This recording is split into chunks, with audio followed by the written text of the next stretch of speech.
Now, last year, Amin. Tahun lalu di bulan Desember saya membagikan kepada saudara secara online sebuah khotbah tentang membangun sembari menanti. Di dalam Yeremia 29 kita melihat sebuah percakapan Nabi Yeremia dengan umat Tuhan. Apa yang terjadi adalah bangsa Israel mereka sedang mengalami krisis. Mereka ditahan oleh bangsa Babel dan mereka dipindahkan ke tempat buangan di mana semua orang tahanan itu dibuang. Jadi mereka itu melewati masa-masa yang sukar. Dan di tengah-tengah kesukaran itu mereka mendengar bahwa Tuhan itu memiliki firman dari seorang nabinya. Kita lihat di ayat yang kelima dikatakan, dirikanlah rumah untuk kamu diami. Buatlah kebun untuk kamu nikmati hasilnya. Jadi pada dasarnya Tuhan berkata kepada bangsa Israel, engkau tidak akan pergi kemana-mana saat ini, oke? Jadi engkau tidak akan meninggalkan Babel. Jadi ketika engkau tinggal di Babel, engkau harus mendirikan rumah-rumah untuk kamu diami dan buatlah kebun untuk kamu nikmati hasilnya. Kota Babel di dalam kisah ini menyatakan, menggambarkan sebuah kekalahan, keterbatasan, pergumulan, kesukaran. Dan itu mirip dengan apa yang kita alami saat ini di dalam COVID-19. Karena kita mengalami pergumulan, ada batasan-batasan di sekitar kita. Di tengah-tengah krisis itu Tuhan menguatkan umatnya di ayat yang ke-11. Kita lihat di ayat yang ke-11 dikatakan, sebab aku ini mengetahui rancangan-rancangan apa yang ada padaku mengenai kamu. Demikianlah firman Tuhan, yaitu rancangan damai sejahtera dan bukan rancangan kecelakaan, untuk memberikan kepadamu hari depan yang penuh harapan. Tuhan sedang berfirman, aku tahu bahwa aku telah memberikan engkau sebuah janji sebelum Babel. Tapi ketika engkau melewati tempat pembuangan di Babel, engkau melewati masa-masa yang penuh tantangan, engkau berpikir bahwa aku tidak dapat melaksanakan janjiku kepada engkau. Engkau berpikir bahwa aku tidak dapat menggenapi janjiku kepada engkau. Tapi Tuhan berkata kepada mereka, aku tahu janjiku, aku tahu rancangan-rancanganku. Jangan pikir bahwa aku sudah membatalkan rancangan itu bagi engkau, karena rancanganku itu akan terjadi. Demikianlah firman Tuhan di dalam ayat ini. Tuhan berkata kepada mereka, ketika engkau menunggu supaya janjiku itu dikenapi, jangan tidak melakukan apapun, lakukanlah sesuatu. Jadi Nabi itu memberikan umat Israel sebuah instruksi, sebuah perintah. Di ayat yang kelima dikatakan, dirikanlah rumah untuk kamu diami, buatlah kebun untuk kamu nikmati hasilnya. Yeremia memberitahukan bangsa Israel bahwa engkau harus terus menanam di kebunmu. Di Desember saya membagikan bagian pertama, yaitu membangun rumah, kemudian menikah dan semuanya. Jadi berbicara tentang membangun keluarga natural kita, membangun juga keluarga rohani kita. Tetapi hari ini saya ingin membagikan kepada saudara bagian yang kedua. Bagian yang kedua adalah buatlah kebun untuk kamu nikmati hasilnya. Saya nggak tahu apakah engkau melihat apa yang saya lihat di sini. Ini adalah janji Tuhan yang luar biasa. Artinya ketika mereka ada di dalam Babel, ketika mereka menderita, ketika mereka mengalami masa-masa yang sukar, mereka masih dapat menjadi orang yang produktif. Mereka masih dapat menghasilkan buah, mereka masih dapat menanam kebunnya dan menikmati hasilnya. Kalau sudah percaya, berikan Tuhan tepuk tangan yang paling meriah saat ini. Haleluya. Artinya ketika kita melewati hal-hal di situasi yang ada di bawah, kita seakan-akan ada di bawah, tapi kita masih belum tamat, kita masih belum selesai. Tahun 2020 banyak orang yang mengalami di bawah situasi, di bawah tekanan, di bawah stres, nilai mereka di bawah, seakan-akan mereka itu ada di bawah sesuatu. Karena mereka mengalami banyak sekali, tetapi tidak ada yang melihat talenta mereka, karunia mereka. Mereka merasa bahwa mereka tidak dihargai. Saya ingin menguatkan setiap saudara, atau mungkin saudara kurang bayarannya, jangan angkat tangan ya. Saya ingin menguatkan saudara, hanya karena saudara ada di bawah tidak berarti bahwa itu sudah tamat bagi saudara. Judul khotbah saya adalah, kita bisa berada di bawah namun kita belum tamat.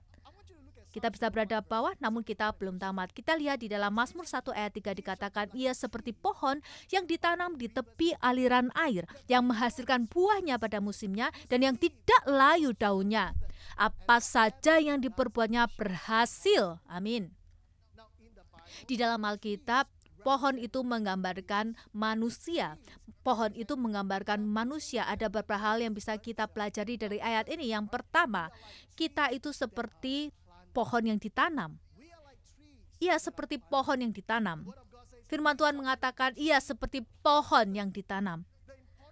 Kata penting di dalam, kata kunci di dalam firman ini adalah ditanam. Artinya Tuhan ingin kita tinggal dimanapun kita berada.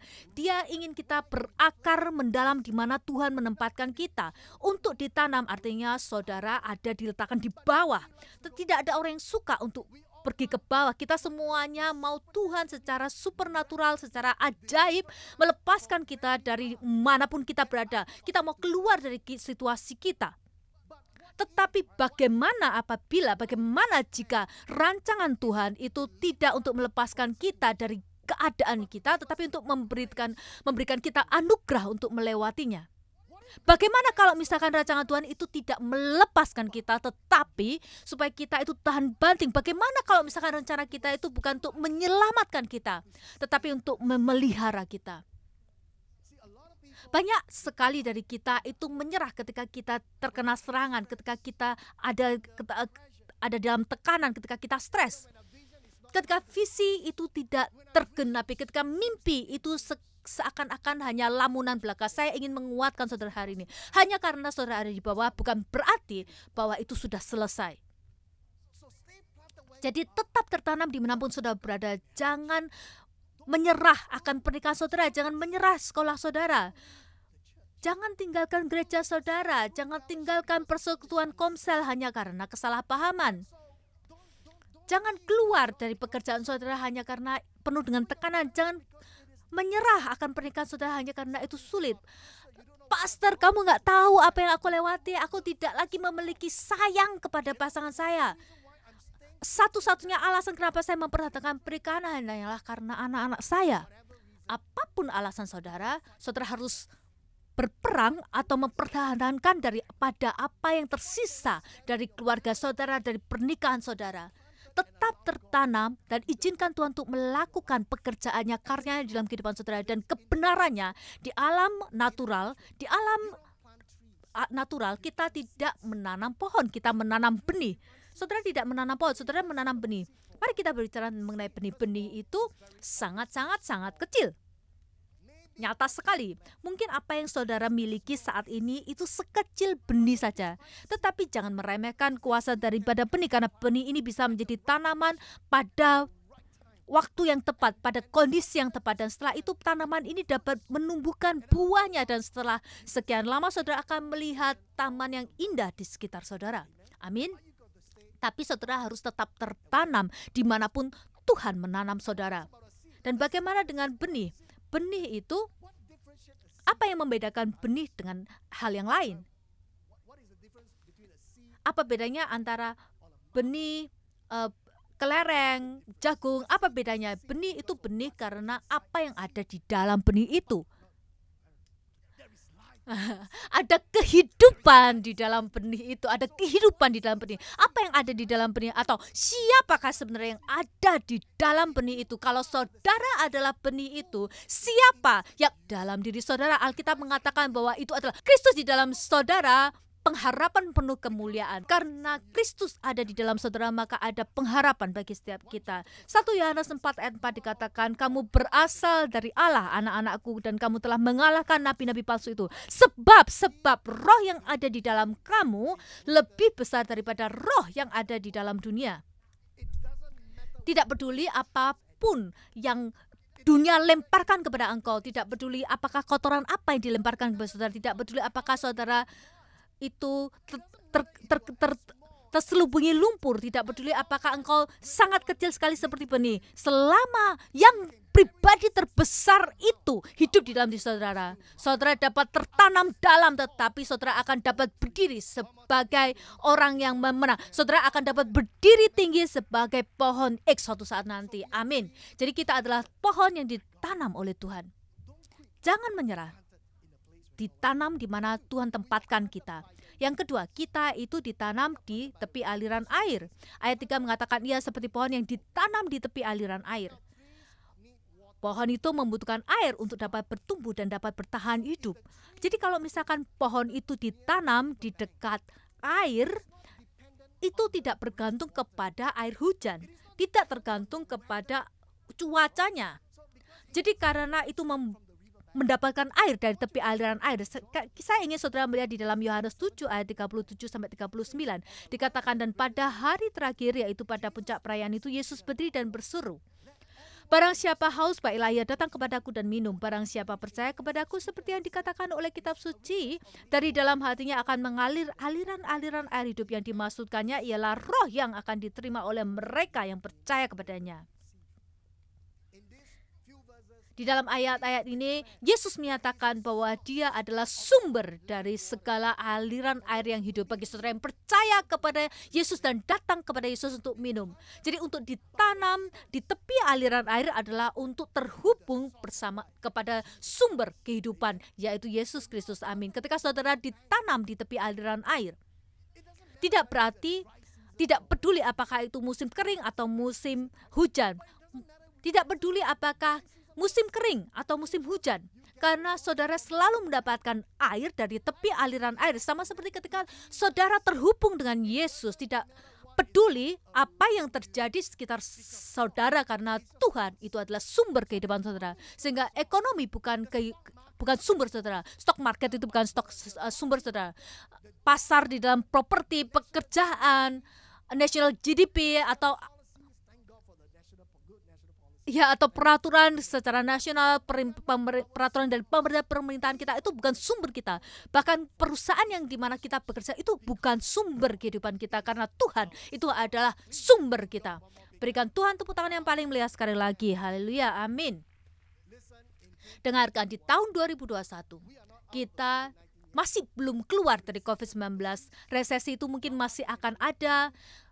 Masa pekerjaan itu masih mungkin belum terlalu bagus, masa depan masih tidak pasti, tapi kita harus tetap dekat dengan sumber kehidupan kita. Kita harus tetap dekat dengan Roh Kudus, kita tetap harus dekat dengan Allah Bapa.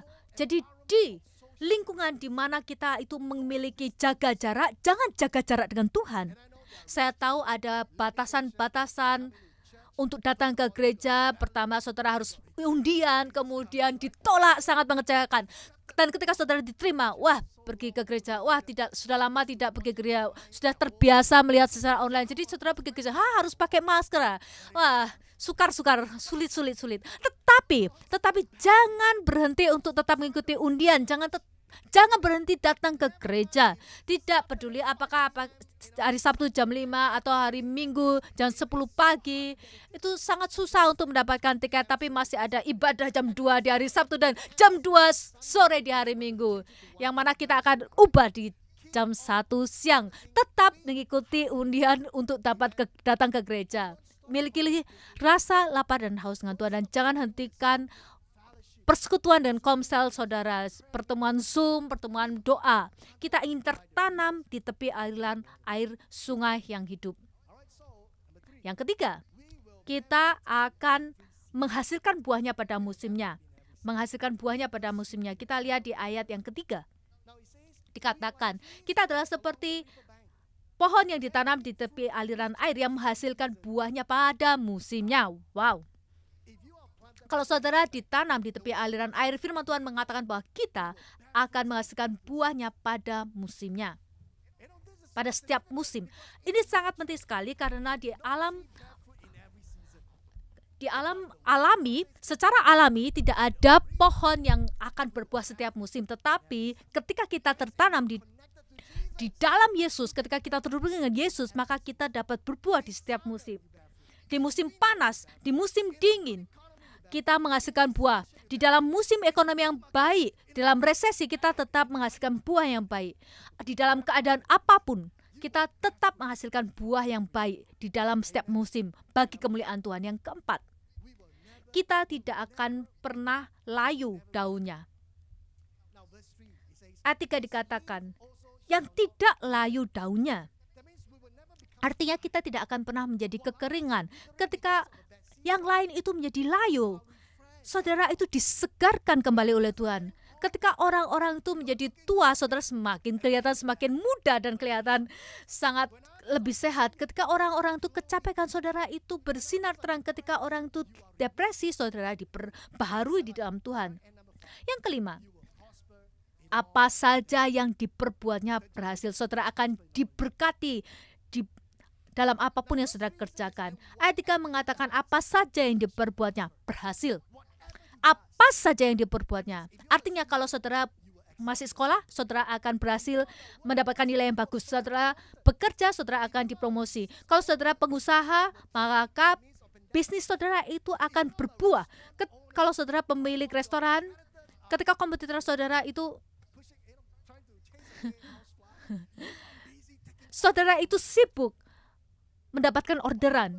Apapun yang saudara kerjakan akan berhasil. Ini bukan apa yang saya katakan, tetapi ini adalah firman Tuhan, dan itu membawa saya kembali ke dalam Yeremia 29 ayat 5.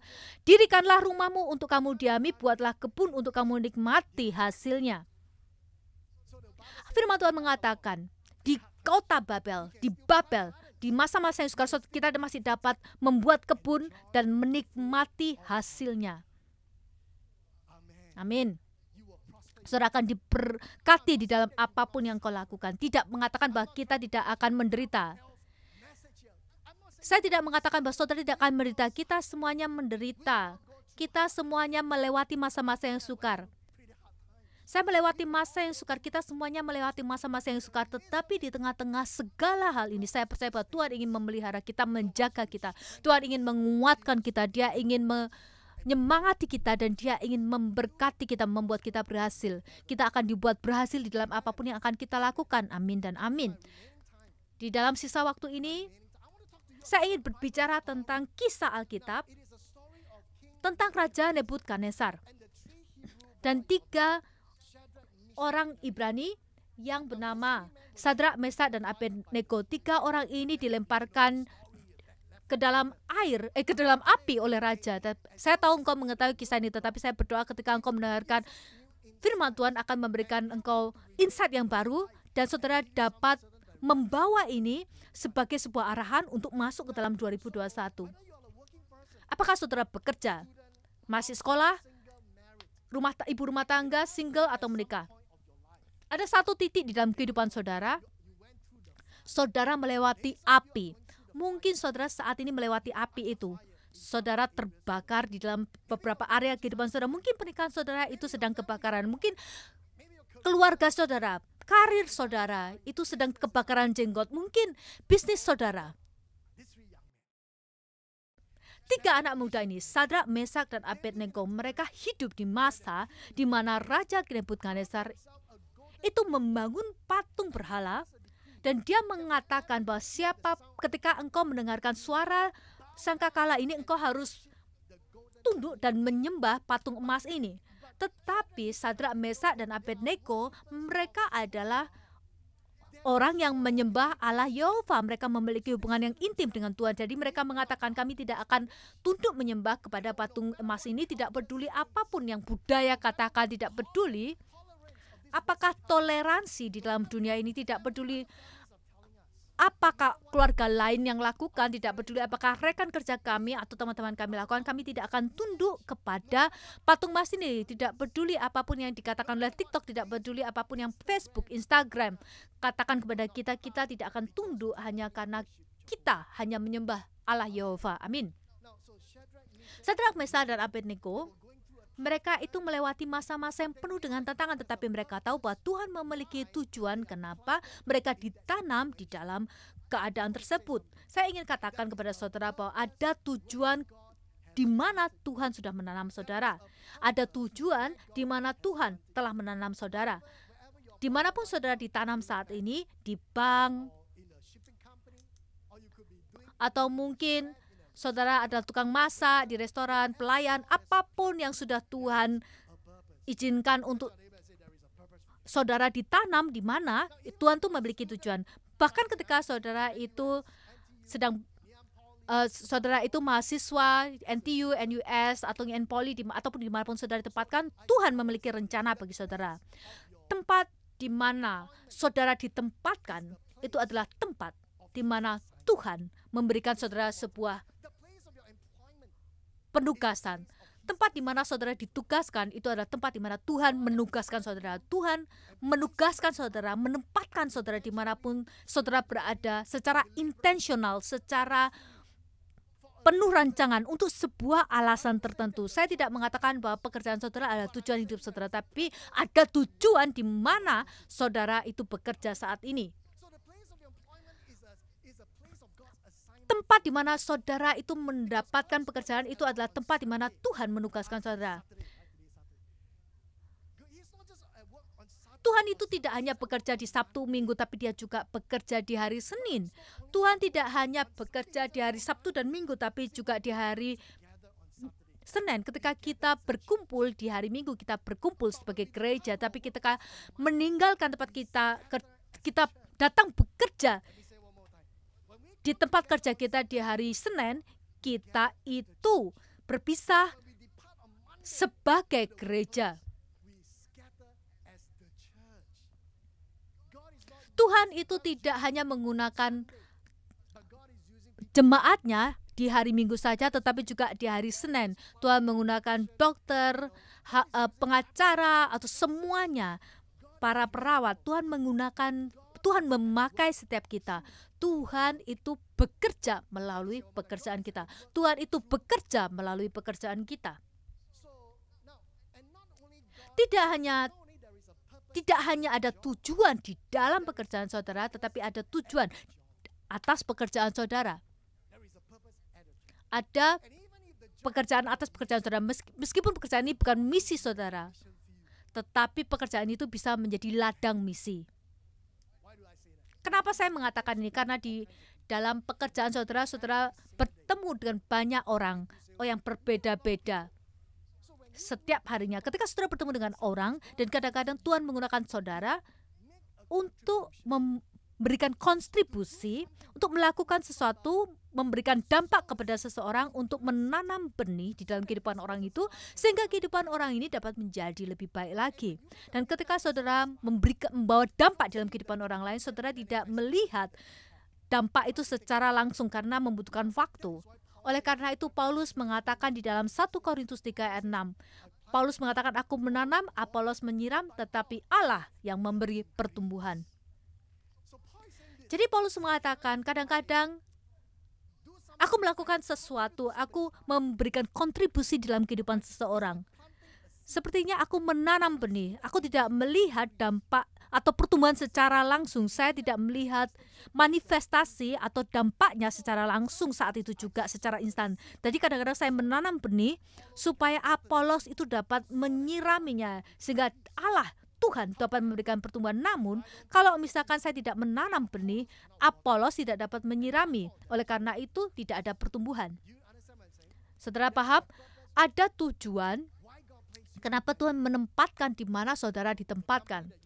Pekerjaan, perusahaan, toko, dimanapun saudara ditempatkan, kelas yang saudara pelajari saat ini, saudara tidak tahu alasannya, tetapi Tuhan tahu alasannya. Dan oleh karena tujuan daripada penempatan ini sangat penuh kuasa, iblis seringkali mengalihkan perhatian kita dari tujuan akan penugasan tersebut.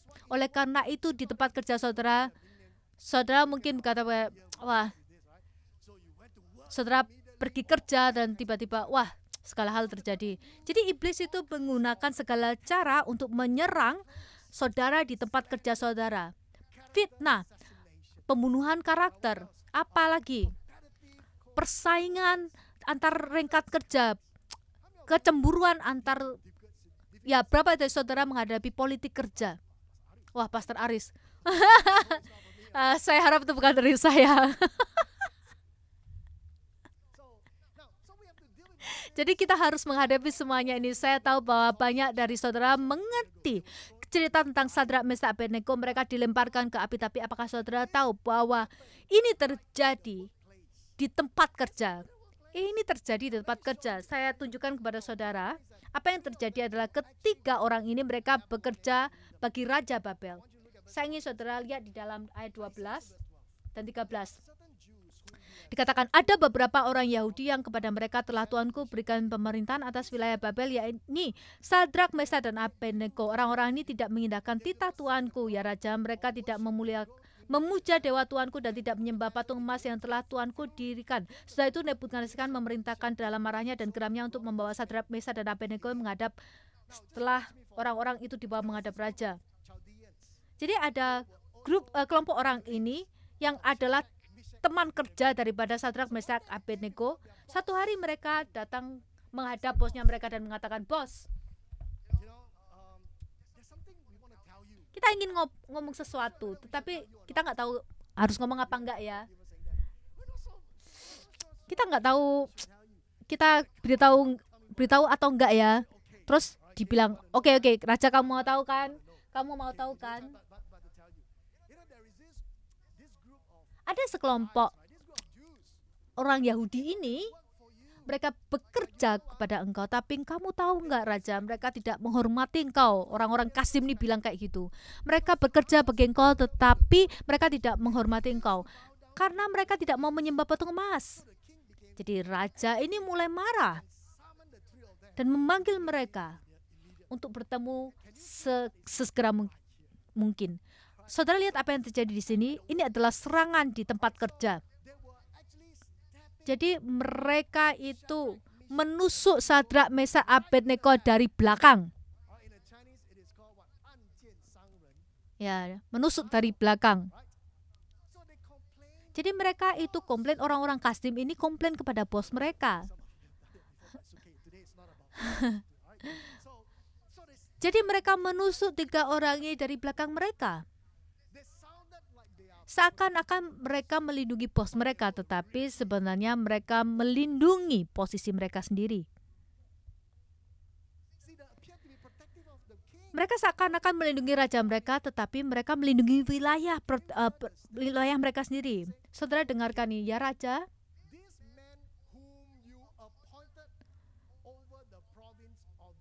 orang-orang yang engkau berikan pemerintahan atas wilayah Babel ini, Raja, engkau yang memberikan perintah kepada mereka.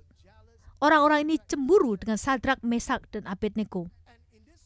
Dan di dalam kisah ini, rekan kerja inilah yang mendorong mereka masuk ke dalam tungku pembakaran. Berapa dari saudara pernah didorong oleh rekan kerja saudara masuk ke dalam perapian, tetapi jangan angkat tangan saudara. Tetapi apa yang terjadi di sini? Raja itu marah, tetapi raja mengatakan, oke, saya berikan engkau satu kesempatan. Engkau tunduk kepada saya sekarang, atau engkau dibakar. Saya ingin saudara lihat di dalam ayat 16 dan 17.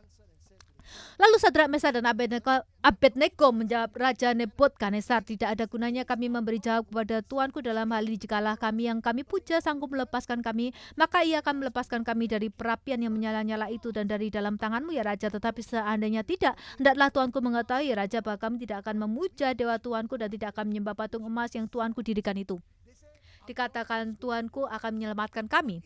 Tetapi kalau misalkan enggak pun, kami tidak akan menyembah kepada patung emas ini. Jadi pada saat ini iman mereka itu sedang berkobar-kobar. Mereka melewati masa-masa yang penuh dengan tantangan. Apa yang saudara lakukan ketika saudara melewati masa-masa yang sukar? Dikatakan bahwa Tuhan itu sanggup melepaskan kami, tapi kalau misalkan tidak pun, kami masih akan tetap menyembah Tuhan kami. Ketika iman saudara diuji, ketika hubungan saudara diuji, ketika bisnis saudara diuji, ketika kesehatan saudara diuji, ketika terobosan saudara tidak kunjung datang, ketika iman saudara diuji, apa yang akan saudara lakukan? Apakah saudara mau mengizinkan pengalaman kita sebagai manusia mempengaruhi iman kita? Kekurangan terobosan itu mengurangi iman kita untuk percaya kepada janji Tuhan. Hanya karena terobosan itu masih belum digenapi, tidak berarti bahwa doa kita itu tidak efektif. Hanya karena kita tidak disembuhkan dari sakit penyakit kita, tidak berarti bahwa Tuhan, bukan berarti itu tidak kehendak Tuhan untuk menyembuhkan saudara. Saya ingin saudara tahu bahwa ketika iman saudara diuji, pilihlah untuk taat melampaui hasilnya. Pilihlah ketaatan daripada hasilnya. Amin. Saya akan menaati Tuhan, sekalipun setiap orang yang lain tidak. Sekalipun kesehatan saya tidak menjadi lebih baik lagi, sekalipun terobosan itu masih belum saya alami, saya masih akan terus percaya dan taat kepada Tuhan, karena iman saya itu tidak bergantung pada hasil akhirnya. Iman saya tidak bergantung kepada hasil akhirnya, tetapi ditunjukkan melalui ketaatan saya. Ibrani 11 ayat 8 dikatakan, karena iman Abraham taat ketika ia dipanggil untuk berangkat ke negeri yang akan diterimanya menjadi milik pusakanya. Lalu ia berangkat dengan tidak mengetahui tempat yang ia tuju. Jangan lihat hasil akhirnya. Dan raja kemudian mengatakan, engkau tidak mau tunduk kepada aku? Oke, aku akan menyalakan perapian itu 7 kali lebih panas sehingga mereka menali mereka. Dan api itu sangat panas sekali sehingga orang yang melemparkan mereka ke dalam perapian itu mereka terbakar. Tapi ada sesuatu yang luar biasa terjadi. Kita lihat ayat 23 sampai 24.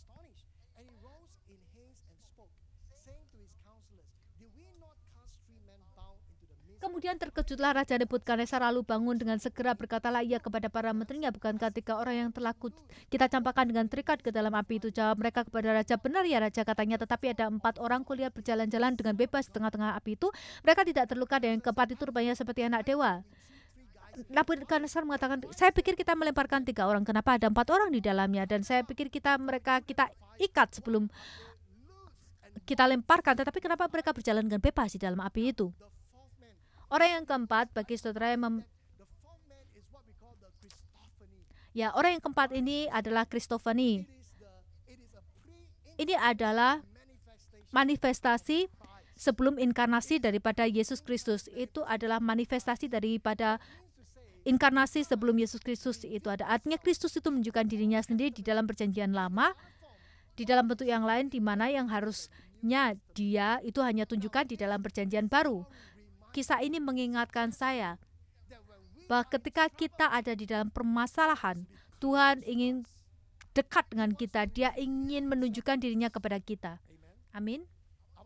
Saya ingin saudara lihat di dalam ayat yang ke-27.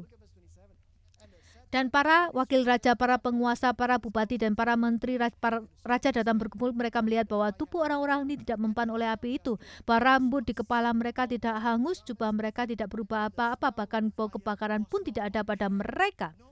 Tidak ada bau kebakaran pun. Tuhan tidak menyingkirkan mereka dari api.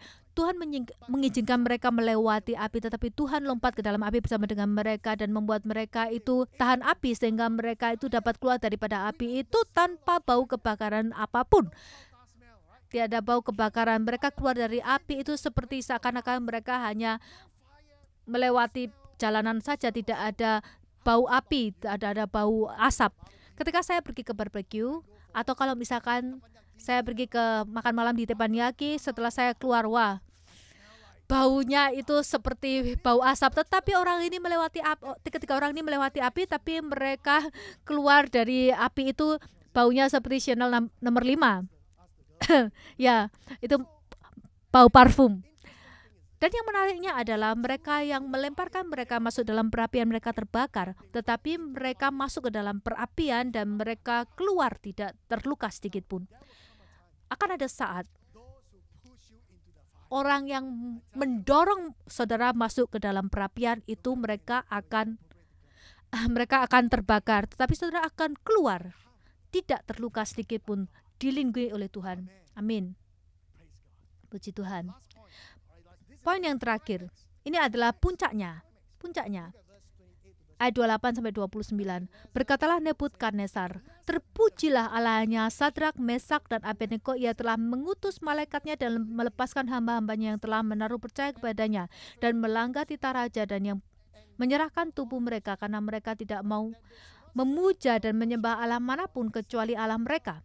Sebab itu aku mengeluarkan perintah bahwa setiap orang dari bangsa, suku bangsa, atau bahasa manapun ia yang mengucapkan penghinaan terhadap Allahnya Sadrak, Mesak, dan Abednego akan dipenggal-penggal dan rumahnya akan dirobohkan menjadi timbunan puing, karena tidak ada Allah lain yang dapat melepaskan secara demikian itu. Saudara lihat apa yang saya lihat?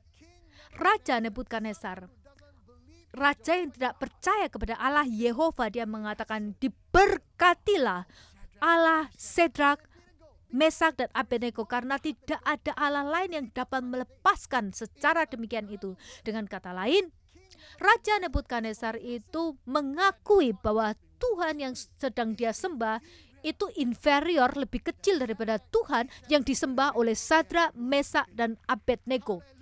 Haleluya.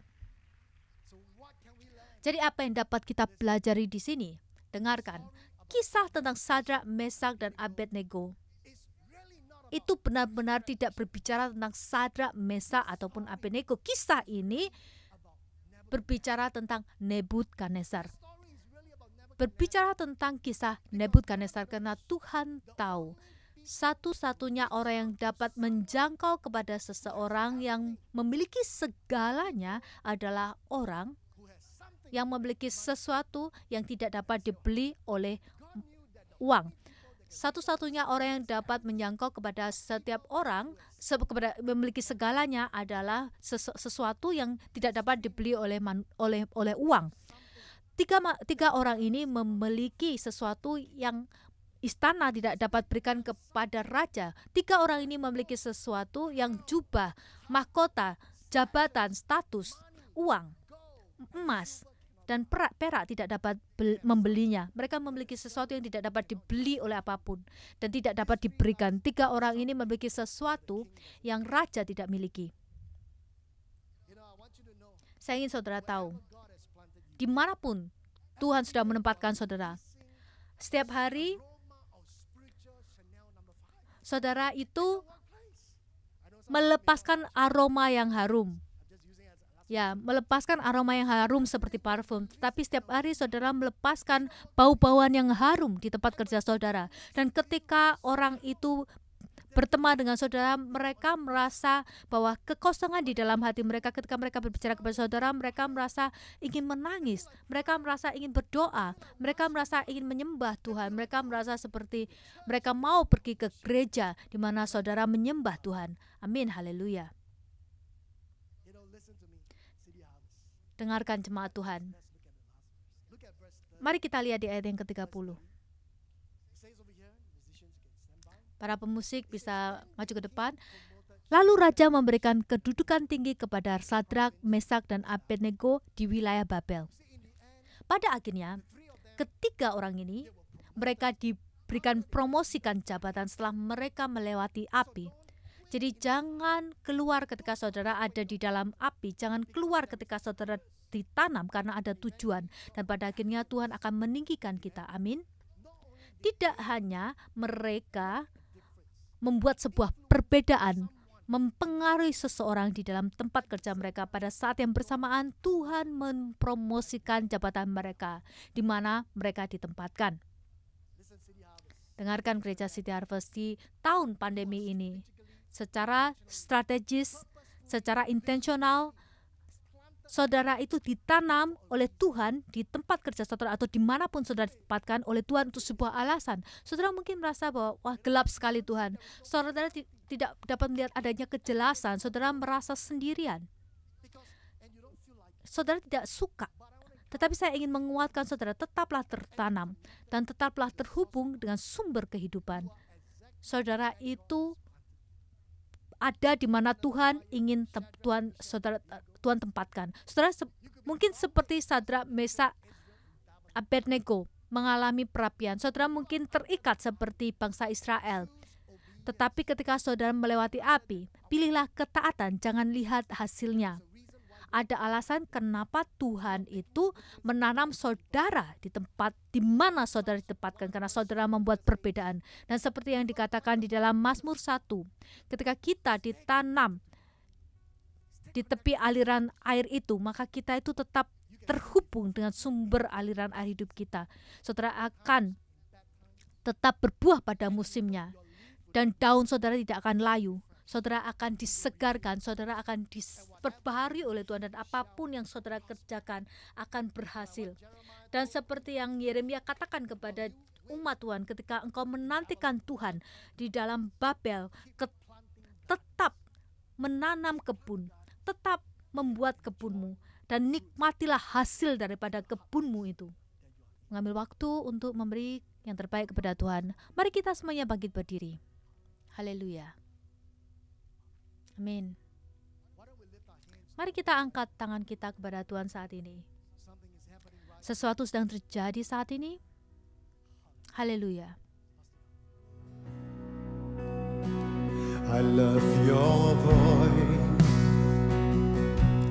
You have led me through the fire in darkest night. You are close like no other. I've known you as a father. I've known you as a friend. I have lived in the goodness of God. All my life you have been faithful, and all my life you have been so, so good. With every breath that I am able, I will sing of the goodness of God. All my life, all my life you have been faithful. Oh, and all my life you have been so, so good. With every breath that I am able, I will sing of the goodness of God. Let's sing, I love your I voice. love your voice. You have led me through the fire In the darkest night, in darkest night. you are close like You never are close before. like no other. I've known you as a father. I've known you as a friend. Oh, I have lived in the goodness of God. All my life, And all my life you have been faithful. And all my life you have been so, so good. With every breath that I am able, I will sing of the goodness of God. Yeah, yeah. Your goodness is running after, it's running after me. Your goodness is running after, it's running after me. With my life laid down, I surrender now. I give you everything. Your goodness is running after, it's running after me. Oh, your goodness is running after, it's running after me. Your goodness is running after, it's running after me. With my life laid down, I surrender now. I give you everything. Your goodness is running after, it's running after me. All my life you have been faithful. And all my life you have been so, so good. With every breath that I am able, I will sing of the goodness of God. hallelujah. Haleluya. Haleluya. Pada malam hari ini, hadirat Tuhan ada di tengah-tengah kita. Ada yang meneteskan air mata saudara. Karena sudah lama sekali, saudara seakan-akan ada di bawah tekanan. Di bawah, saudara tidak dihargai, saudara merasa stres. Dan beberapa pernikahan saudara itu berantakan. Hubungan saudara dengan keluarga saudara berantakan. pekerjaan saudara berantakan, perusahaan saudara, usaha saudara itu berantakan, Tuhan berkata bahwa ada tujuan kenapa aku menanam engkau di mana engkau berada saat ini. Engkau ditanam, engkau tepat di tempat di mana aku inginkan engkau berada. Mungkin itu tempatnya dingin dan gelap, tidak ada kejelasan, saudara merasa sendirian, tetapi saudara tidak sendirian. Karena di malam yang paling gelap, engkau mendengar suaraku. Ketika engkau melewati perapian itu, aku bersama dengan engkau. Aku adalah orang yang keempat bersama dengan engkau. Engkau tidak sendirian di dalam perapian tersebut. Hari ini Tuhan menguatkan kita. Hanya karena engkau ada di bawah bukan berarti segala sesuatunya itu tamat. Ketika saya menyiapkan khotbah ini, saya diingatkan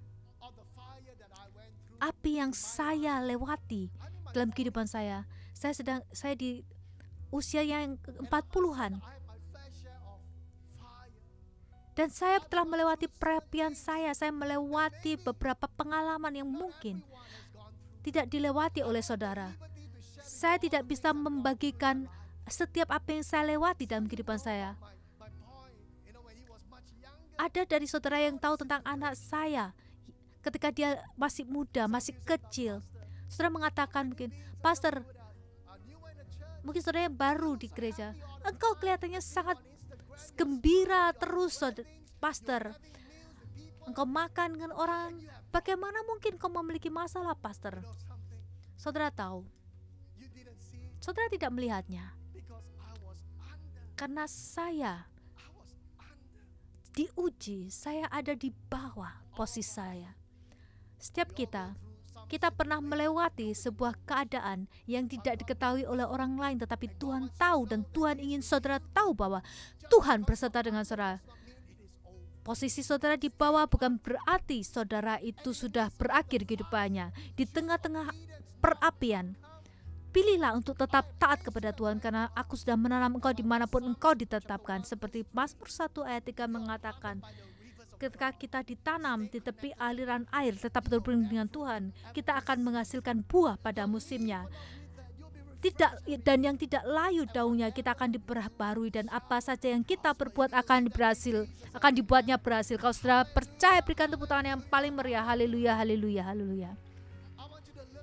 Saudara, angkat tangan saudara dimanapun saudara berada, dan mari kita berbicara kepada Tuhan saat ini, berdoa kepadanya. Horaba shikiri andaraba, haraba takaraba shikiri alaraba shikiri ataraba rabataria taraba shikiri. And all my life you have been faithful. All my life you have been so good.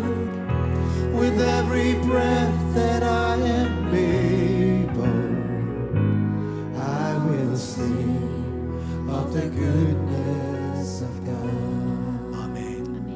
And I would just speak specially for those of you under fire. Saya ingin berbicara khususnya kepada saudara yang ada di bawah tekanan. Saudara merasa saudara ingin keluar dari pekerjaan saudara, tetapi Tuhan sedang mengatakan kepada saudara ada tujuan daripada apa yang melampaui apa yang saudara lihat saat ini. Pada saat yang tepat, tujuan itu akan dinyatakan kepada saudara. Saudara akan mempengaruhi orang lain, membawa dampak kepada orang lain, membawa orang datang kepada Yesus. Saudara menanam benih dan Tuhan akan membawa pertumbuhan seperti Tuhan mempromosikan Sadrak, Mesak dan Abednego. Tuhan akan membawa engkau sebuah promosi dalam kehidupan saudara. Angkat tangan saudara dimanapun saudara berada. Bapa, aku menyerahkan Tuhan setiap saudara-saudariku Tuhan di dalam tangan kasih-Mu Tuhan, dimanapun engkau sudah menanam mereka Tuhan. Mungkin mereka mengalami tekanan Tuhan, tetapi kami tahu Tuhan bahwa ini masih belum selesai Tuhan. Nah, kami berdoa Tuhan Engkau menguatkan mereka supaya mereka tetap tertanam, dan izinkan Tuhan untuk Engkau berkaya dalam kehidupan mereka, seperti yang Mazmur 1 ayat 3 dikatakan, ketika kita tertanam di tepi aliran air sungai Tuhan, daun kita tidak akan layu dan kita akan berbuah pada tiap musim kita, dan apapun yang akan kita lakukan akan dibuatnya berhasil Tuhan. Kami memuji-Mu Tuhan, kami memuji-Mu Tuhan. Haleluya, haleluya, haleluya. Kami memuji-Mu Tuhan. Amin, amin, amin.